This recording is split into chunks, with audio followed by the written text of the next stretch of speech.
UNFCCC। Can you tell me what this is? In 1992 से दुनिया में घूम रहा है ये शब्द, आपके स्कूल बुक्स में भी था। So United Nations Framework Convention on Climate Change. तो क्लाइमेट चेंज और ग्लोबल वार्मिंग के ऊपर इंटरनेशनल कम्युनिटी का सबसे बड़ा एफर्ट, सबसे important agreement, United Nations Framework Convention on Climate change.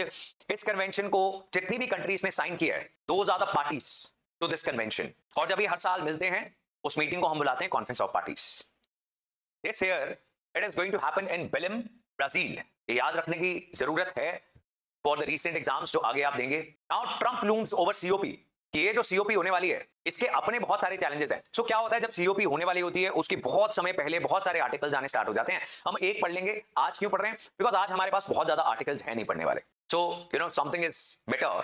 COP जो है इस बार naysayers, who are the naysayers, जो कहते हैं क्लाइमेट चेंज कोई चीज है ही नहीं, ये फ्रॉड है। दुनिया का आज तक का इतिहास का सबसे बड़ा फ्रॉड क्लाइमेट चेंज है, ऐसा कुछ है ही नहीं, मना ही कर देते हैं।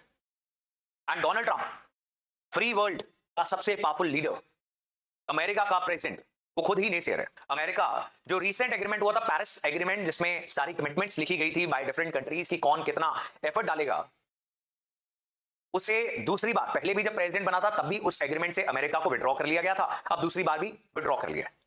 अब क्योंकि अमेरिका सबसे बड़ी इकोनॉमी, जो सबसे ज्यादा ऑब्वियसली कार्बन फुटप्रिंट भी रखती है, सबसे ज्यादा कार्बन एमिट करती है, सबसे ज्यादा ग्रीन हाउस गैसेज एमिट करती है, जब वही कंट्री मना कर दे कि हम तो नहीं करेंगे, एंड देन स्लोगन दे राष्ट्रपति, जिस देश का ड्रिल बेबी ड्रिल, यानी ऑयल गैस रिजर्व्स, उनको ड्रिल करो, निकालो उसको खदान से, तो हम तो करेंगे, attitude to hell with green energy.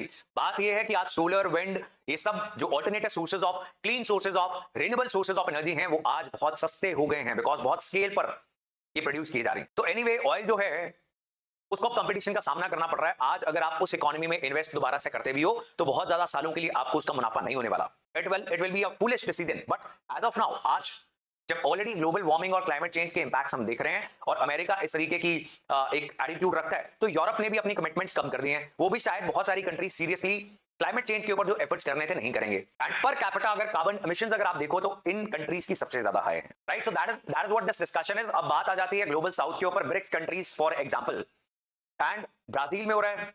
तो ब्रिक्स कंट्रीज और ग्लोबल साउथ, आइलैंड कंट्रीज जिनके पास पैसे नहीं है, जब ग्लोबल वार्मिंग की वजह से intensity and frequency of disasters बहुत बढ़ जाएगा, बहुत ज्यादा नुकसान इन कंट्रीज को सहना पड़ेगा। They don't have resources and technology to fight climate change and global warming, so they will have to put in the effort. उनसे जितना हो पाएगा वो करने का कोशिश करेंगे। अब ये सारी डिस्कशन जो है फ्यूचर के लिए हम कर रहे हैं, जब हो जाएगी मीटिंग तब बेटर डिस्कशन होगी। लेकिन ये एक अच्छा आर्टिकल है फॉर द स्टूडेंट्स जिनको ये सारा बैकग्राउंड नहीं पता कि डेवलप्ड कंट्रीज और डेवलपिंग कंट्रीज, इन दोनों के बीच में ये लड़ाई रहती है।